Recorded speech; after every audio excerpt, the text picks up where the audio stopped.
Today I'm doing a Q&A. It's been a while since I've done a Q&A. Like the only Q&A I've ever done was literally my first YouTube video that I ever filmed, which was actually many months ago. I see your questions and stuff in comments sometimes and it's hard for me to get to all of them. So I thought it would be fun to do something like a Q&A. And over on my Instagram, I asked you to ask me all the questions that you wanted to know. And I went through and just randomly picked some. And these are them. How did you and your husband meet? Really a modern day love story. It's, you know, the stars aligned and we met this one night on an app called Bumble. At the time that we met, it was actually like the worst time for us to meet. Not really, but we weren't really looking for a relationship. So I'm from South Carolina, Beaufort, South Carolina, which is a military town. My husband was in the Marines. And I grew up a Marine brat. My dad was in the Marines and I grew up with the Marines, moving every like 2 to 3 years. I say South Carolina is my hometown just because I lived there the longest. I lived there a little bit in my childhood and then I moved there when I was like 14 and didn't move until I met my husband. At the time that I met my husband on Bumble, he was just about to get out of the military and move back to his hometown. And we met and it was just supposed to be, you know, a little supposed to just be like a, hey, how you doing? Okay, hope you have a good rest of your life. And here we are almost 4 years later. Just once we started hanging out, I don't think we ever stopped hanging out. And I was in college at the time in South Carolina to be a massage therapist. And then he got out of the military and he was like, what if you moved here? And I was like looking for an adventure. So I transferred colleges. Y'all hear my cat? My cat is broken. I swear, he will not stop meowing. I transferred colleges to a massage therapy school near my husband. I moved here and I've been in Louisiana since the end of 2019. Sylvester. We got married December 4th of 2021. Y'all want to hear about the story about how he proposed? Okay, I'll tell you. I was literally sitting on the couch in like this spaghetti top tank top, these raggedy ass sleep shorts that probably needed to go in the garbage. My hair was in a messy bun and I'm literally sitting there like in the most just unhinged way on the couch. And my husband's like, okay, I'm gonna go to bed. All right, honey boo, good night, love you, see you later. He comes back into the living room in his fucking boxers and gets down on one knee and he's like, will you marry me? Ah, yeah. I literally started instantly crying. Do y'all want to hear about our wedding?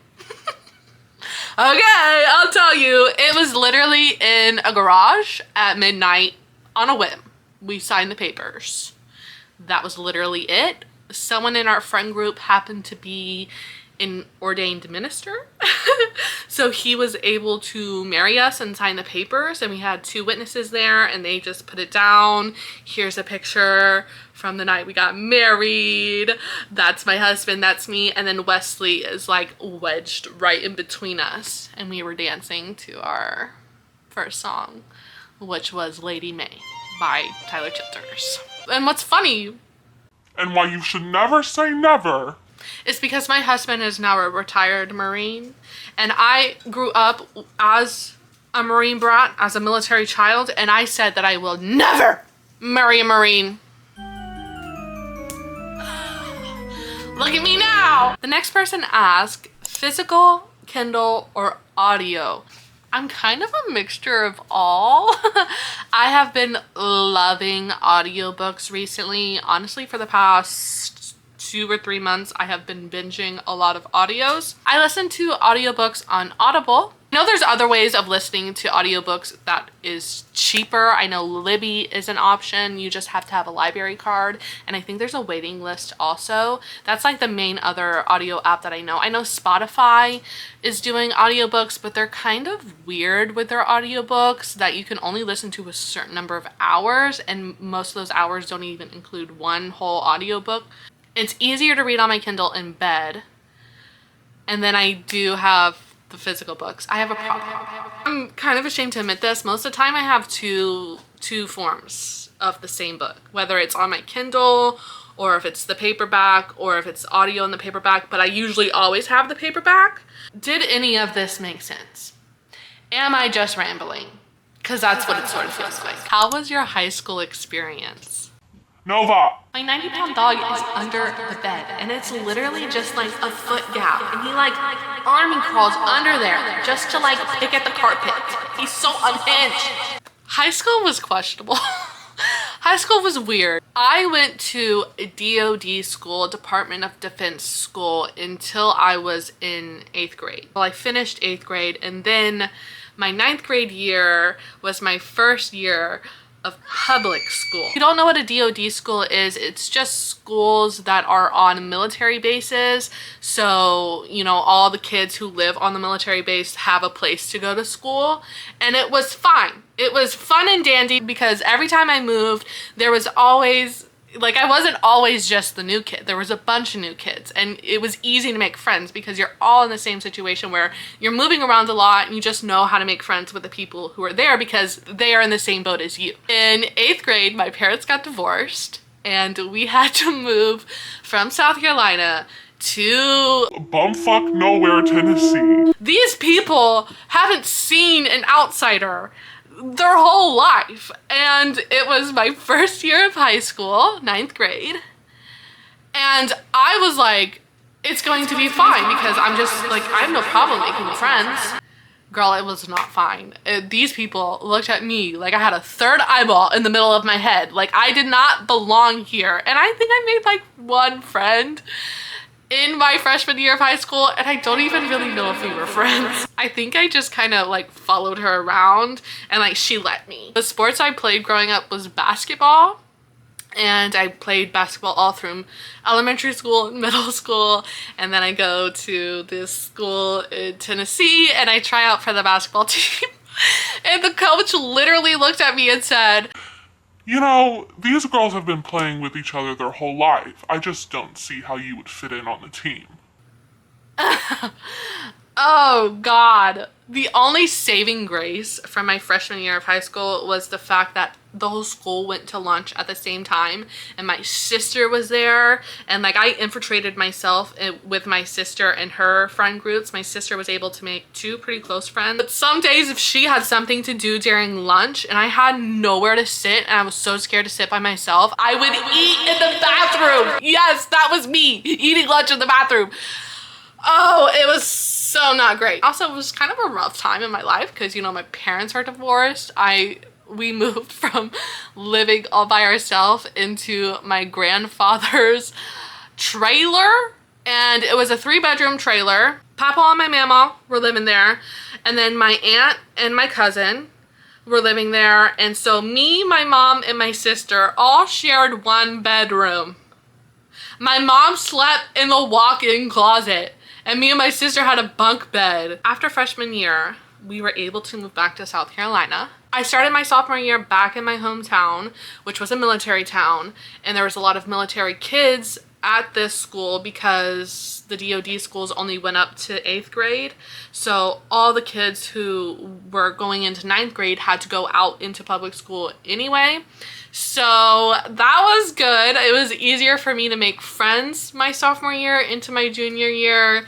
My junior year, I got mixed into The wrong crowd. or should I say, met the wrong person and kind of spiraled into a real dark, depressive stage of my life, which I really don't even feel like I've escaped. This is probably the most questionable period of time for me in my life. I started to do illegal substances. Without getting too much into that very questionable period of time in my life, I ended up pushing all the friends that I made, who probably still would be close friends to this day, away. Yeah, and then I graduated high school, and then I never really talked to anyone again. to this day, I don't talk to anyone I went to high school with. I follow them on like Instagram and Facebook and I see them, but I don't really ever talk to them. And I think it's my fault. It's because I don't know. I struggle to form real deep connections with friends. Friends are like this ever revolving thing in my life. I haven't maintained a friendship with someone more than like 2 or 3 years in my whole life ever. So I'm trying to be better. I have some besties now and I'm clinging on to them for dear life. My overall high school experience, I'll probably like on a scale of like 0 to 10, I would give it like a 4. It was maybe a 5.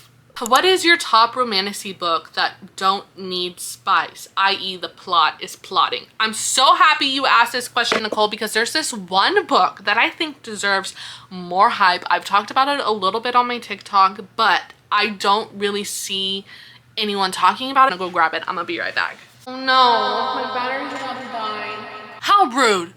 My camera died in the middle of me filming, and then I had other plans that day and I had to recharge all my batteries, and now it's 2 days later and I'm now resuming the Q&A. What I was going to say before I was rudely interrupted was a book that I think that deserves more hype, that doesn't have any spice in it, but there's that tension and there is romance, just no spice. It is a YA book and it's The Night of the Witch. It is about witches being purged from society. There is an element of magic into this book, and there is one scene in this book that gave me the heebiest of jeebies. I know I say that a lot, like I got the heebie-jeebies, but really genuinely in this book there's this one scene that I had to like read like this. It was so unsettling but good, and there are a few other scenes like that in this book. I think this book deserves more hype. There is no spice, but the plot be plotting. What is your favorite snack to eat or drink while reading? So I drink 3 liquids: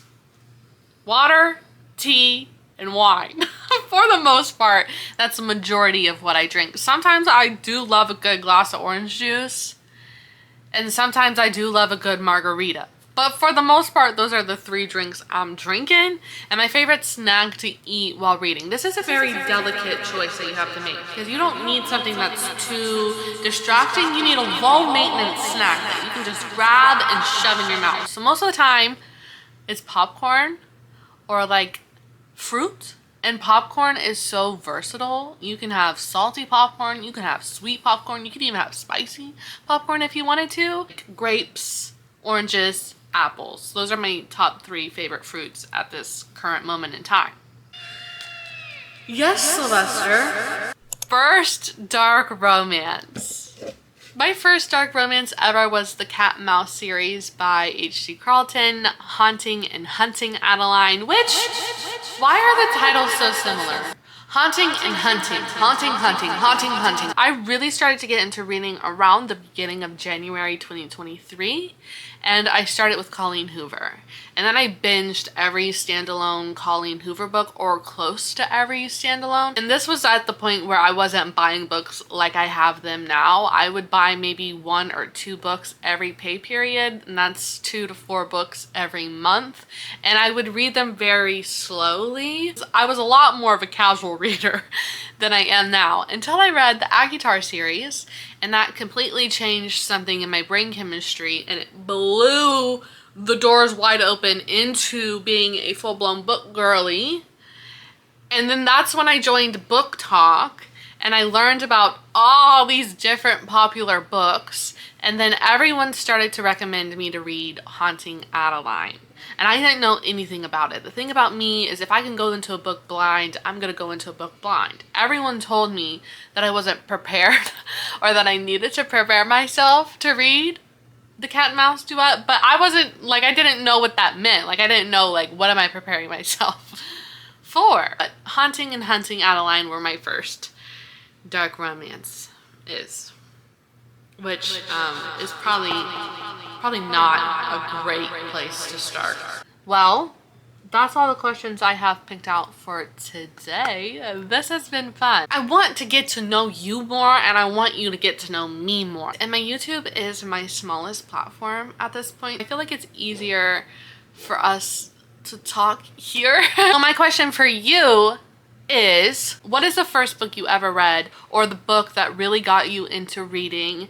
And 2, what is your 5-star read? Like, what is your top tier 5-star read you're gonna recommend it to everyone? I struggle to answer this. I feel bad. I feel like I'm trying to pick a favorite child when people ask me what my top 5-star read is. So I'm gonna put that heat on you. I'm gonna put the pressure on you. Have you drank any water, by the way, today?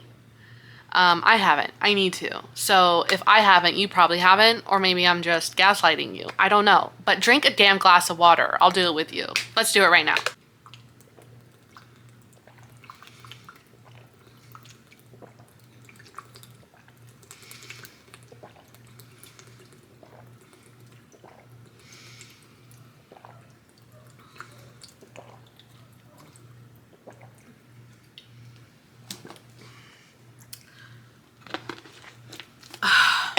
Okay, love you. Bye.